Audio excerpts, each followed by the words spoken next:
په سلامونو او نیکو هیلو مو هرکلی کوم.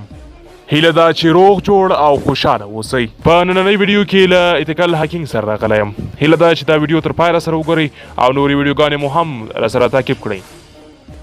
دوستانو په نننۍ ویډیو کې موږ تاسو ته ایتیکل هاکینګ معرفي کوو چې د هیکینګ یو ډول دی او داسې نور ډولونه یې هم تاسو ته معرفي کوو چې هغه هم مهم دي. لکه چې تاسو ایتیکل هاکینګ زده کړئ تاسو به یې نور ډولونه په ډېرې اسانۍ سره زده کړئ ځکه چې دا یې مهم او ضروري دی. نو راځئ دوستانو په دې ویډیو کې دا هاکینګ تاسو ته معرفي کوو.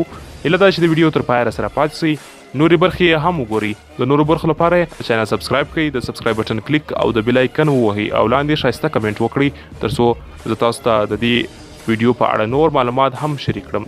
نو که چیرې غواړئ چې نور معلومات هم ترلاسه کړئ نو دستي په کمنټ کې ولیکئ چې په دې ځای مې سر نه سو خلاص او یا د ځای په اړه نور معلومات راکړه یا د ایتیکل هاکینګ په اړه نور معلومات راکړه. نو زه به تاسو ته په کمنټ کې نور معلومات هم درکړم یا په واتساپ کې ماته میسیج وکړئ چې زه تاسو ته نور معلومات هم درکړم. خو په کمنټ کې وکړئ، زه به تاسو ته حتما جواب درکوم. کمنټ ضروري دی که چیرې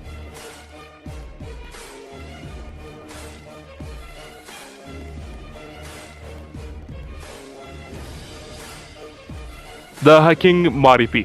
هاکینګ تقریبا د 10 کلو راهیسې د محاسبې برخه ده او دا یو ډیر اساسي نظم دی. د هاکینګ لومړۍ پیښه په 1960 کې په MIT کې وسوه او په هغه وخت کې د هاکر کلمه رامنځته سوه. په دغه برخه کې به موږ ستاسو سره هغه مهم معلومات شریک کړو چې د ایتیکل هاکینګ لپاره مهم دي او ګرانو لیدونکو موږ به تاسو ته د هاکینګ اساسات در وښیو. مخکې د دې برخې له شروع کېدو څخه تاسو باید پر ځان اعتماد ولرئ چې زه کولی شم او که چیرې مو پر ځان اعتماد کم نو تاسو په ژوند کې هم نشئ هاکر کېدلی. د هاکینګ تعریف. هاکینګ یو عمل دی چې په هغه سره موږ د کمپیوټر سیستم ته تر حد امکانه د ننوتلو لارې پیدا کوو او وروسته هغه سیستم ته ورداخلي کوو. هاکینګ معمولا هغه وخت په کار راځي کله چې موږ د یو چا سیستم ته بې له اجازې لاسرسی پیدا کړو او هغه زیانمن کړو او معلومات یې لاسته راوړو.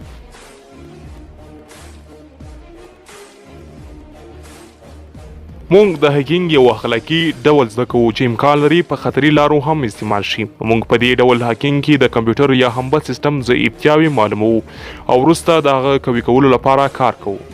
ځکه موږ غواړو اخلاقي هاکینګ زده کړو. فقط کافي ده چې تاسو مایوسه نشئ او د ټولې ویډیوګانې چې اسمت خان TV له لوري وړاندې کیږي تعقیب کړئ.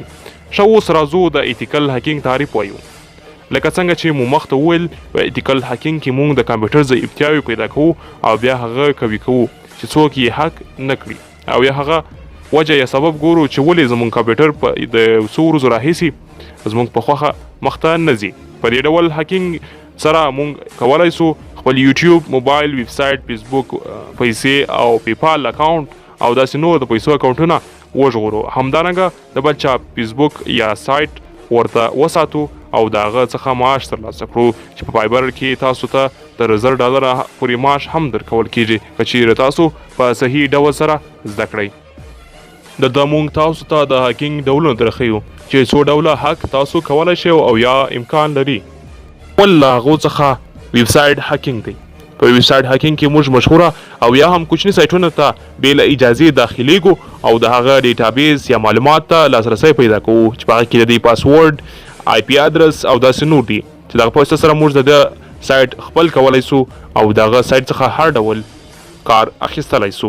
نیټورک هاکینګ. نیټورک هاکینګ چې تر ټولو خطرناک هاکینګ دی. په دې سره موږ هر ډول برېښنایي شبکه لکه کمپیوټر، موبایل او داسې نور هک کولی شو چې دغه لارې دغه دي چې د دغو لارو په واسطه یې موږ هک کولی سو. نو هغه لارې نومونه دغه دي چې بیا به په تفصیل سره ورباندې وغږیږو. ټالنټ، NS لوکاپ او پینګ چې بیا به په تفصیل سره انشاءالله په نورو ویډیوګانو کې ورباندې بحث وکړو او دې په واسطه سره موږ هر ډول نیټورک شبکه لکه فیسبوک او داسې نور هک کولی سو. او بل ډول یې دوستانو ایمیل هاکینګ دی. ایمیل هاکینګ په دې ډول هاکینګ کې موږ د یو چا ایمیل هک کوو پرته د مالک له اجازې څخه. کله چې موږ د چا ایمیل هک کړو د هغه PUBG، د هغه فیسبوک او د هغه نورې شبکې موږ ترلاسه کولی سو. تر ټولو مهم هم دغه دی چې ډېر ځوانان ورسره شوق لري چې د فیسبوک ID هک کړي د یو چا او یا د چا یوټیوب او داسې نور هک کړي. نو د هغه لپاره باید تاسو ایمیل هاکینګ زده کړئ. او بل ډول یې دوستانو د پاسورډ هاکینګ دی. پاسورډ هاکینګ خو تاسو ډېر ښه پوهېږئ، تر ما هم ښه پوهېږئ چې د هرې شبکې پاسورډ تاسو باندې هاکولی شئ. د ډېرې کوډونو په وهلو سره تاسو د هغه پاسورډ پیدا کوئ چې دلته په کروم کې، په ګوګل کې او په داسې نور شبکو کې د پاسورډ لیسټونه شته. د هغه په واسطه تاسو پاسورډ هاکینګ کولی شئ. تاسو به هغه ډاونلوډ کړئ او هاکینګ به ورباندې شروع کړئ چې بیا معلومات درکړم. او دوستانو بل ډول یې کمپیوټر هاکینګ دی. کمپیوټر هاکینګ دا یو سلسله ده چې په هغه سره موږ د کمپیوټر پاسورډ او یا آی ډي لاسته راوړو د ځینو هاک میتودو په کارولو سره، چې بیا په تفصیل سره په مخکې ویډیوګانو کې ورباندې بحث وکړو. هر یو به جلا جلا ووایو، نو انشاءالله تاسو به دا ویډیوګانې سره تعقیبوئ او موږ تاسو ته په ایچ ډي کیفیت سره خپروو. نو راځئ دوستانو چینل سبسکرایب کړئ، د سبسکرایب بټن کلیک او د بیل آیکن ووهئ او لاندې په کمنټ کې راته ووایئ چې په کوم ځای مو سر نه سو خلاص او په کوم ځای کې پوښتنه لرئ، او که غواړئ چې نورې ویډیوګانې خپرې سي نو حتما په کمنټ کې راته ووایئ چې نورې ویډیوګانې هم خپرې کړه. د خدای په امان.